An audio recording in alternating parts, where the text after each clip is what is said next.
Today we're going to talk a bit about gratitude, and we're going to talk about a story you've never heard. Many of you know that in a minute, by the way, I'm going to thank 2 former bosses and 1 ex-girlfriend. We're going to have some fun today. About 20 years ago, when I was at Morgan Stanley, fear blocked my path. I was deathly afraid of how I was going to find clients and how I was going to actually succeed in that world. And I hope this is helpful to at least one person watching today. Maybe you're struggling with something. Maybe you've made some bad decisions in your past. And my hope is 2 things. 1, if you have made bad decisions, my encouragement to you, the good news is it does not define you. You can overcome it, you can move forward, and you can do better. The other part is forgiveness. If we have a chance to help somebody have a second chance, in my opinion, we have to take it. And one person in this story gave me that chance, and that's the only reason I'm here today. So 20 years ago or so, early 2001, I was in New York for Morgan Stanley training, and it was 3 weeks long. What happened was we reported every day, there were different presenters, we learned all kind of different things, and I decided I was terrified of going home. In fact, going to the training, I was so nervous on the plane, I wanted it to turn around. Turns out I didn't have that ability to make that happen. So what wound up happening was about a week or so in, I said to myself, I'm not going to go. Anybody seen the movie Office Space? By the way, the movie Lost Boys was filmed right behind me here at the Santa Cruz Boardwalk for people old like me that remember that movie. Okay, now back to the point I was actually making. I decided I wasn't going to go. So I decided not to go to training one day.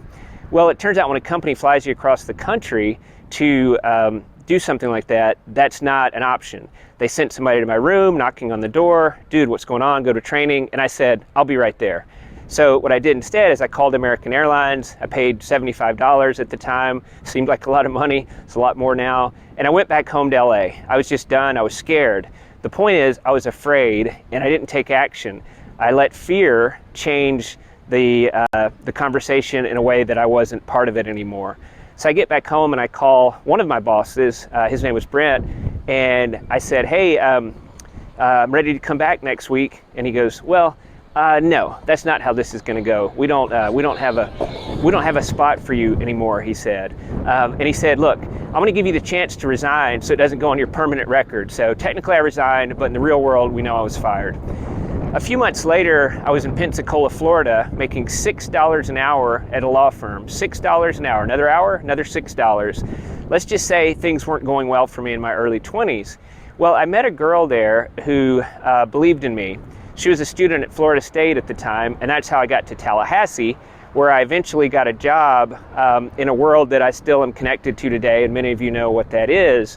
Her name's Melanie McClinnis. Melanie, I doubt you'll ever see this. Thank you. You helped me 20 years ago, and my life would be different if you hadn't. The next coincidence that happened, I interviewed, and there's a gentleman named Lee Kell who believed in me, and Lee, you said, hey, I see potential in this crazy kid. Eventually, I threw chairs in the lake. You still believed in me, and I appreciate that. More on the chair in the lake later, another day. Anyway, Lee said, I want to check your references. And I'm thinking, oh my gosh, nobody actually does that, do they? And so I knew Brent wasn't a reference. In fact, I called him and he says, no, I'm not going to be a reference. The person I want to thank is Art Villanueva of Morgan Stanley in the LA area. Art, you were willing to be a reference for me. You were willing to give me a second chance. And because of that, I've had a great career, and I hope I've helped some other people, clients, colleagues, and none of it would have happened without you. Those 3 people, Melanie McClinnis, Art Villanueva, and Lee Kell. Now, I want to leave you with something I'm struggling with right now with fear. I'm actually afraid to speak on Clubhouse. I'm not afraid to be a speaker. Some of you know about Clubhouse. You get in a room, you have to raise your hand. I'm worried, I'm scared to raise my hand. I've never raised my hand. I'll start a room, I'll go to the front of that room and I'll speak, but I've been terrified to raise my hand. My commitment to you, I will raise it tomorrow. My hand will be raised and I will do it.